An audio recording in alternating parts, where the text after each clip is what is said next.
Қайырлы күн достар, Іскер Азамат тобының YouTube пен бизнес курсының екінші сабағы.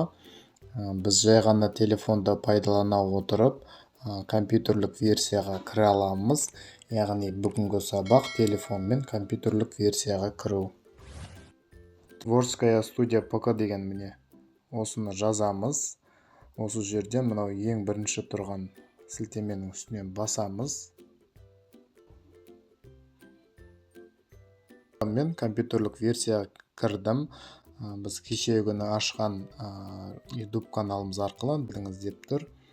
Міне осы жерде егер сізде осы компьютерлік версияға кірмей жатса, онда анау жоғарыда, оң жақта жоғарыда тұрған 3 точканы басамыз. Версия для ПК дегенге галочка қойсаңыз болады, немесе открыть в Chrome дегенді басуыңыз қажет. Алдыңғы ашқан каналым міне жоғары жақта бассаңыз, сауаттылық 01.